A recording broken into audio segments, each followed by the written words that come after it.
Hello, and welcome to the In Awe and Wonder podcast. I'm your host, Kristen Hamilton.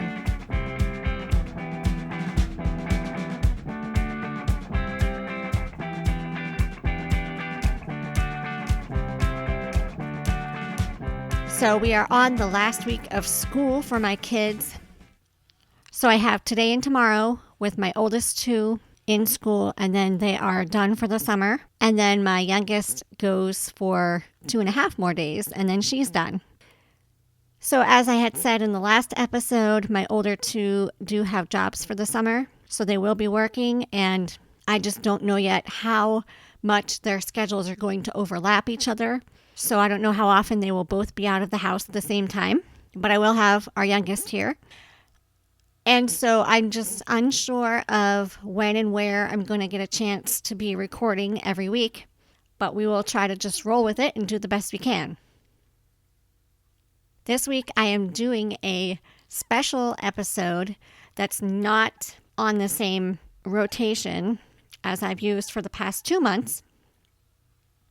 I'm not sure yet about the rest of the month of June, if I will be sticking with the former way that I did April and May. I've been developing a database of ideas, of topics that I would like to discuss, so we might just end up diving into those for at least the summer and see how that goes. So stay tuned. Today's topic is going to be discussing the church that we are going to become members in.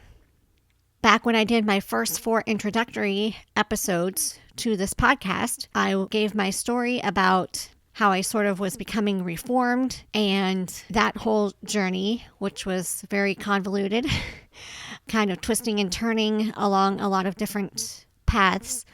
And I believe I had stated in those episodes, because I recorded those back in 2019, we were attending a PCA, Presbyterian Church of America, and we did attend that church for probably about 6 months, give or take.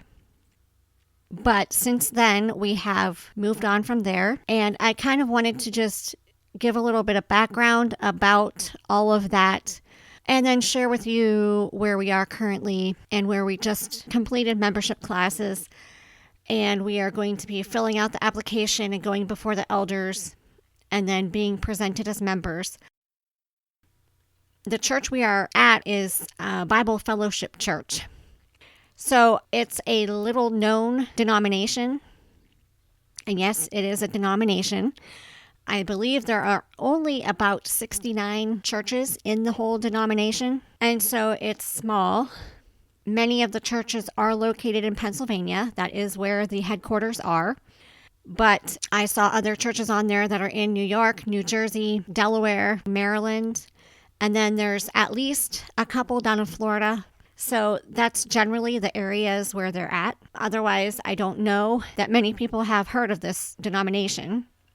And it's very unique, and I love many aspects about it. And so I'm going to go ahead and tell you a little bit of our background from us moving here almost 3 years ago and going to a PCA and then going ahead over to the Bible Fellowship Church.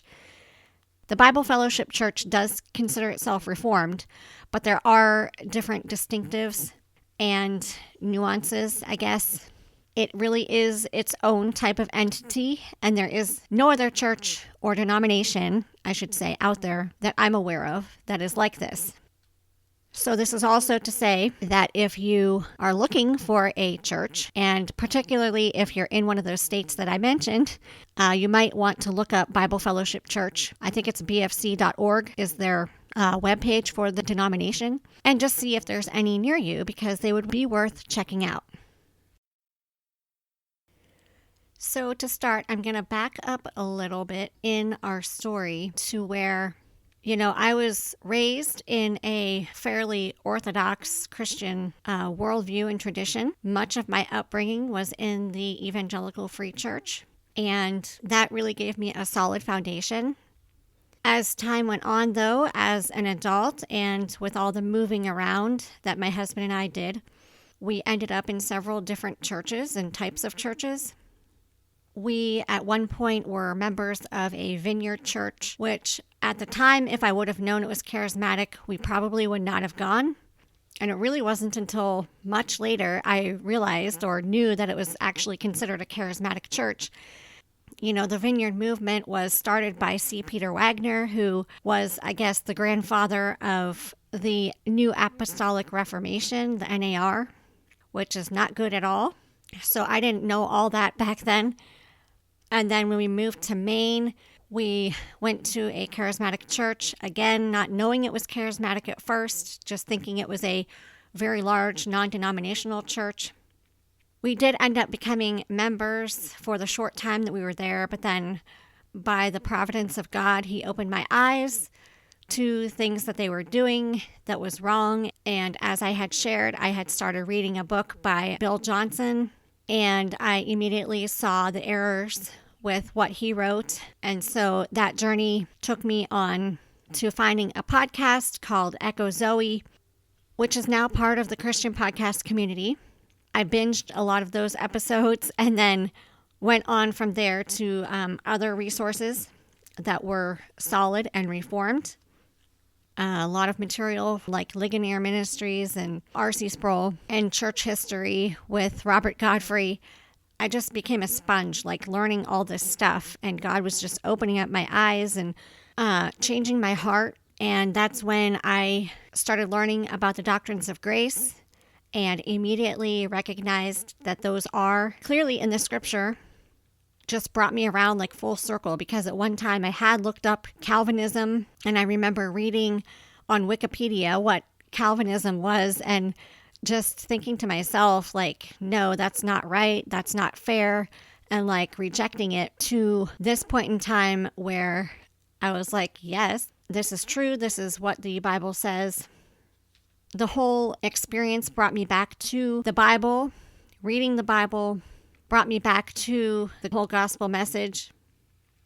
Through that process, I found Theology Gals, which is also a podcast here on the Christian podcast community, and I joined their Facebook group. And through several discussions in that group, I learned a whole lot of things about Reformed theology. I read lots of books too, and I've listened to tons of podcasts. As that was all happening, I told my husband that we needed to leave the charismatic church that we were attending there. And then it was just like, okay, where do we go? We were up in Maine at the time, like I said, and, New England is a very liberal place, even when it comes to religion and churches. And so it's very difficult to find a solid Bible-based church there, especially Reformed. I really wanted to go to a NAPARC church, like the PCA or the OPC, something like that I knew would be solid. But there just weren't any where we were. I didn't even find any within an hour. So I had to do a lot of digging around. I did find a Calvary Chapel that was probably close to 45 minutes away from us over in New Hampshire. And we did attend there one time to check it out. But my husband didn't really want to drive that far for church. I had reached out to Nate Pickowitz. Pastor Nate has a church up in New Hampshire, and his church was probably, it was even longer than that Calvary Chapel. It was probably a good hour and a half from us. So we never made it over to visit his church. There's just very sparse, solid Reformed churches up there. It was just like, okay, where do we go then? I was doing more digging around on the independent type churches that were there, and finally found one that I felt seemed solid enough on their website. And so we tried that out. It was a small church, but we connected with the pastor. He immediately reached out to my husband, and they had lunch together a few times and started building a friendship. So that was really good. And come to find out that, yes, it is a solid church. They seem to embrace the doctrines of grace. And the pastor and his wife, and also the worship leader and his wife, all had gone to Bob Jones University. And they had all been raised as fundamentalist Baptists. This church that they planted was not fundamentalist, but just an independent Baptist church. What they were teaching and preaching was solid, so it was a good fit for us. So then we moved to Pennsylvania in 2018, and I was very happy because the area that we're coming to had tons of Reformed churches.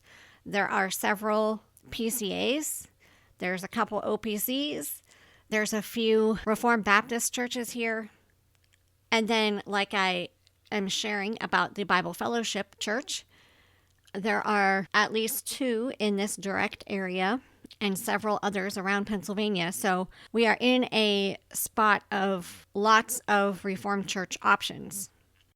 And so I was excited about that.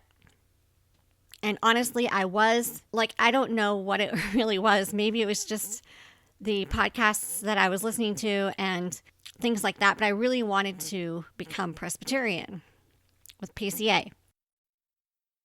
So when we moved here, we did attend a few different churches at first. One of the top ones was the Presbyterian church that we did end up attending for about 6 months or so, maybe slightly longer. We started meeting people and attending there on Sundays, and then also I got plugged in with the women's Bible studies on Wednesday nights and took my kids to youth group and kids club that was there. But, my kids and my husband were never 100% comfortable. They thought it was a little bit too formal. They didn't really like the liturgy being so rigid, pretty much the same layout, the same rotation of saying the creeds. The whole congregation would say the creed, the Apostles' Creed or the Nicene Creed. And then they would also read one of the questions from the Westminster Confession and its answer. They would do that as a responsive congregational reading. My kids would always be like, it's so weird. They're all chanting, it's just weird. And I don't know what they really thought. I mean, we had never gone to a church that really did responsive readings or recited the creeds and things like that in the service. And so it was just different. I did my best to try to explain to them different things and reasons why they have the liturgy and the regulative principle of worship. And I tried to explain to them the paedobaptism, the means of grace, so they would understand a little bit, but it just wasn't a place where everybody was comfortable, if that makes sense. And I know that church is not supposed to be about our own comfort and our own entertainment and all of that. Yet I think there's a sense where you can kind of tell, if that's the place for you and your family or not. So just a side note on baptism, because I know that's a main issue for people choosing Presbyterianism versus Reformed Baptist or any type of Baptist church. Basically, as I had shared in a different episode, my husband and I were both baptized as infants. He was in the Catholic Church and I was in the Methodist Church. But then throughout pretty much the rest of our lives, we attended churches that were Credo Baptist, meaning believers' baptism. And so that was just what we sort of adopted and believed and still do, I would say. So we felt convicted to go ahead and be baptized as adult believers. Ironically, we made that decision to go ahead and do it when we moved to Maine. That happened to be when we were attending the charismatic church there before we switched over to the more solid independent Baptist church. So we have been both baptized as infants and as adults. And even, becoming reformed as in the doctrines of grace and investigating what being reformed is and all of that, I'm still on the fence about baptism. I mean, either way is fine with me. So, I don't hold that view of which way it should be as high importance. I'm sort of sympathetic to both ways. I haven't done any major research and digging in at this point in time to the arguments behind both. I mean, I heard both arguments and I've sort of skimmed the surface So I kind of get where each side is coming from. At this point, we are, like I said, looking to join the Bible Fellowship Church, and they are Credo Baptist. So that is perfectly fine with us. So in addition to attending the Presbyterian Church, we decided to go ahead and look around a little bit further, because basically the Presbyterian Church here was the only one that we had attended since moving here. And so when we made the decision to go ahead and look around a little bit more, we went for one Sunday to a Southern Baptist church, which was Calvinistic. We went for a week to another Bible Fellowship church that is larger and is actually the sister church to the one that we are joining. And then, of course, we went to the one that we're joining, which is a much smaller congregation, but we felt at home there. We really liked the pastor and his preaching style. We liked the atmosphere. The people there were extremely friendly and reaching out to us. It is a small congregation, so there aren't a ton of kids and youth, but they still have a kids' Sunday school and Wednesday night program once a month. And then they have youth group, which meets for Sunday school on Sundays, and then also a once a month meeting on Wednesdays. So our kids got plugged into those things. And then they have adult Sunday school classes, which have been helpful in learning more about their congregation and their denomination and building relationships with the people there and just learning about theology and doctrine. One of their series of Sunday school classes for the adults was going through their articles of faith, and that was very helpful in more deeply understanding the denomination. When I went on to work full-time at the Christian school I was at, there were a few families from our small congregation who sent their kids there. And also there were families from the sister Bible Fellowship Church.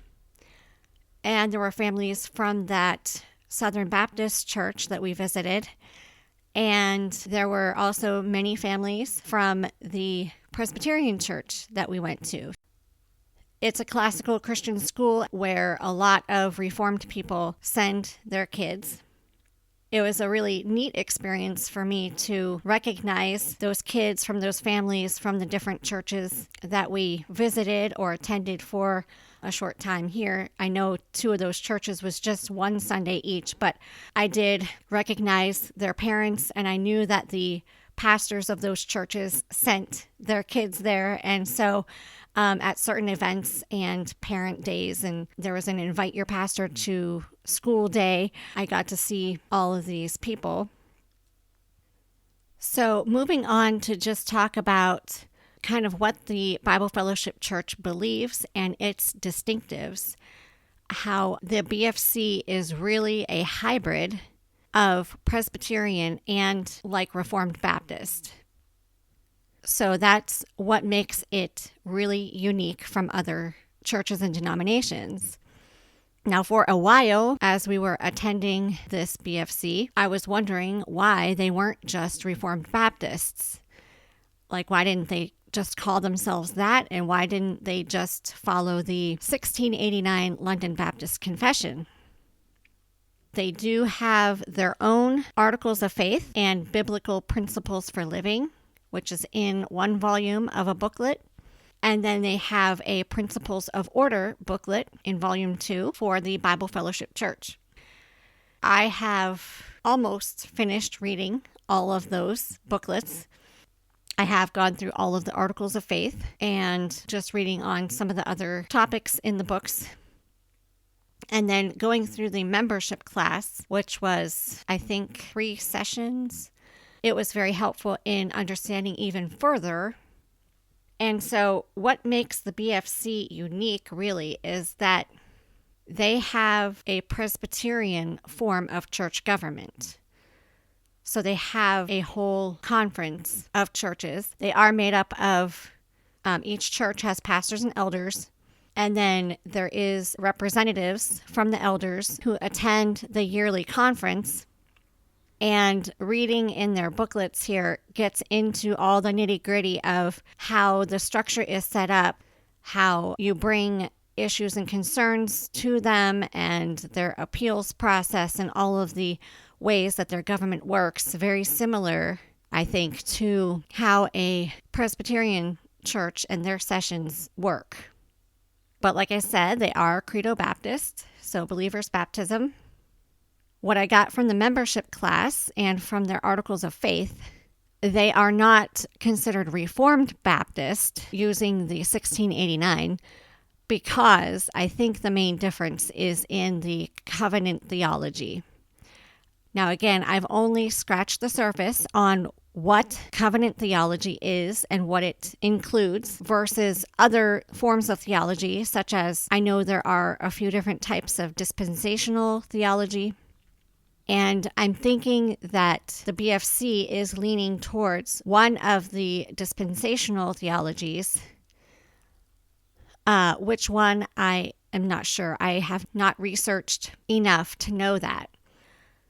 So basically, their churches are not just independent Baptist churches out by themselves. They are connected to their network and their government, and they hold each other accountable. And they have a whole system for planting churches and what all that entails.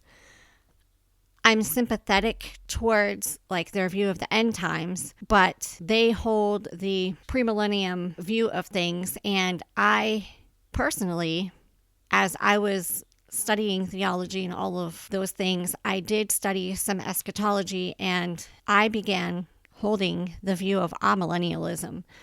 So that's where I'm at. But I also know, obviously, that none of us know exactly how it's going to go down. And that's not a major issue to me to say I wouldn't join that church or denomination.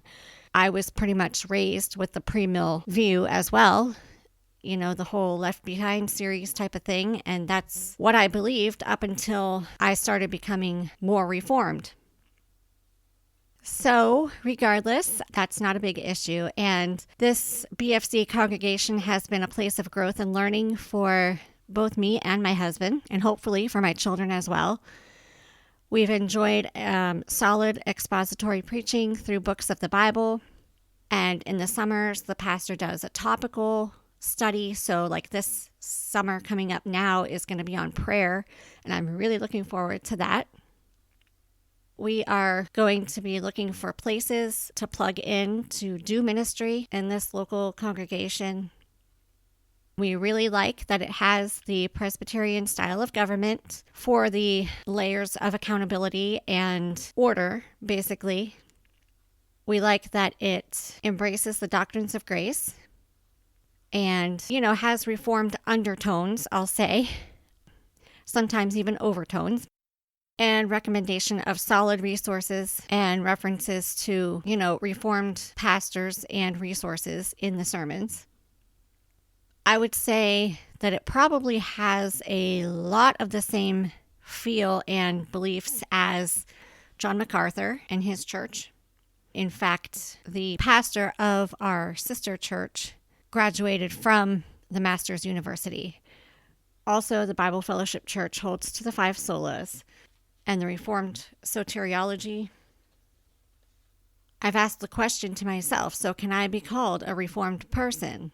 Because I'm sort of a mixture of things, I hold to the doctrines of grace and the 5 solas. I hold to amillennialism as eschatology and things like that. But if I'm not attending a Presbyterian church or a Reformed Baptist church that holds to the 1689, am I still considered Reformed? I guess I could say I'm semi-Reformed maybe, but I could also say I'm Orthodox Christian. I hold to the traditional historical Christian beliefs.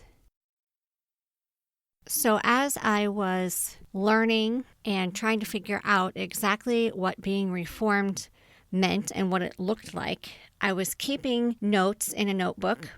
I made a list, which I have kept around, and I compiled this mainly from questions that either I would ask or someone else would ask in the Theology Gals Facebook group, and this was a number of years ago, probably 4 or 5 years ago, when I was first digging into being Reformed.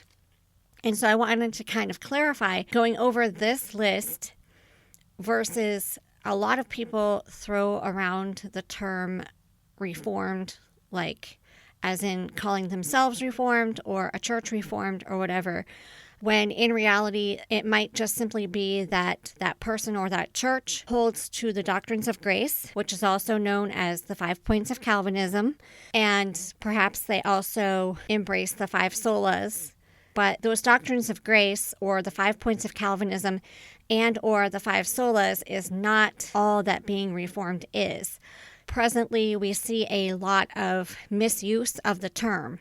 And I think that's where the young, restless, and reformed phrase and idea got started, because it was referring to people who misuse the word Reformed to just basically meaning they were people who are Calvinistic and held to the 5 solas. I might be wrong on that, but that's what I have gathered over the years. So my old list says that Reformed theology is or includes the 5 points of Calvinism, or otherwise known as the doctrines of grace, the regulative principle of worship in their church services. Their eschatology is usually amillennialism or postmillennialism. As for spiritual gifts, they are cessationists. Their overarching theology is covenant theology versus dispensationalism. Their church has a government structure and hierarchy, and also the church is meant for believers primarily. The preaching is usually expository. Baptism, they usually are paedobaptists, meaning babies and children of believing parents are also brought into the covenant. Of course, that's different for Reformed Baptists. The sacraments are a means of grace, not simply a remembrance. And the means of grace do include all of the elements of the church service. They hold all of that higher than other churches and congregations. They believe that the means of grace is where the believer mainly gets fed and grows in their faith. And those include hearing the preached word, the ordinances or sacraments, however you want to say, which includes the Lord's Supper and baptism, prayer, worship, and the fellowship of saints. They hold to the creeds, confessions, and catechisms of the Christian faith and the Reformers. Presbyterians would be the Westminster Confession and Catechism, and the Reformed Baptists are the 1689 London Baptist Confession. So they consider themselves confessional. Generally, they hold to no images of Christ in their churches or materials either for children or adults. And they usually practice the Sabbath, meaning being Sabbatarians, holding the Lord's Day in higher regard than other denominations. They have a clear law-gospel distinction and uses of the law. The hermeneutics they use to study the Bible is slightly different than dispensational. I don't know what all of those distinctives are, but I have heard that that is true. And another difference is that Reformed theology is more Christocentric versus dispensationalism is more Israel-centric. So that was just a list that I compiled a few years ago from things that I had learned and observed. A couple of good resources in case you're interested in digging into covenant theology and Reformed theology. These are books that I have. I did read How Then Shall We Worship by R.C. Sproul. That was a very good book. And then I have What is Reformed Theology, also by R.C. Sproul. I cannot recall if I finished reading that book. And then I have Introducing Covenant Theology by Michael Horton, which I know I am only about halfway through. I had started that several years ago as well, at the same time that I was learning all of this stuff. And I mean, going through those books, I definitely agree with a lot of what he says covenant theology is. It's just that I don't hold the hard view of paedobaptism, and I'm not a strict Sabbatarian. And then obviously we are not attending a confessionally reformed church. I have read through the Westminster Confession and Catechism. I do agree with most of that, except for, just being sympathetic about the baptism issue. I've not yet read over the London Baptist Confession for the Reformed Baptists, but I do have a copy and would like to do that. So that's just sort of to clarify, because a lot of people misuse the term Reformed, and it always seemed to me like most people were saying that unless you hold to all of that I just listed out, like you weren't really truly Reformed. I am fine considering myself like semi-Reformed or Orthodox Christian. So the Bible Fellowship Church does seem to be a really good fit for me and my family and what we believe and hold to. So I'm thankful to have found them. And hopefully my list and brief review of what Reformed theology is will help you in some way if you're wondering or trying to distinguish the distinctives between like covenant theology, Reformed theology, and dispensationalism. But of course, I'm no expert. I've been learning over the past 4 or 5 years myself. Then also, can the BFC truly be called a Reformed church?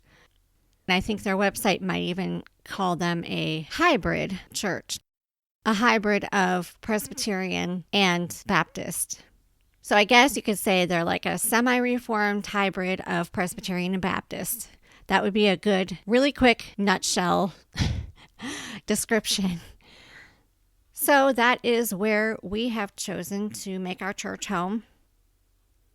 And I just wanted to introduce this denomination to you if you've never heard of it, and you can check it out if you would like to. They have their whole articles of faith on their website, and also different locations if you wanted to search for a church, and that is at bfc.org.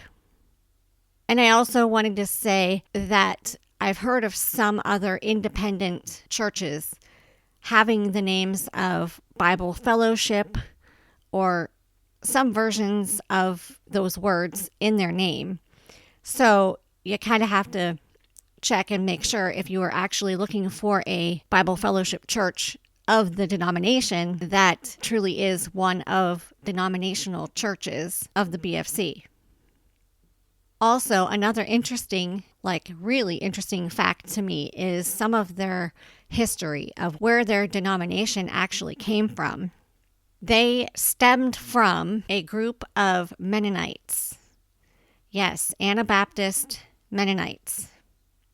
Now, our pastor told us in our membership class that a few of these Mennonite men that were in leadership at the time, and yes, their history is also on their website, but it doesn't say this part, that some of these men who broke off of the Mennonite conference, whatever they're called, that they were part of originally, went to Westminster and got educated there. And that is where they were really digging in. That's where they embraced the doctrines of grace and sort of the Presbyterian style of government with their ecclesiology, and just brought that back to start this hybrid called the Bible Fellowship Church.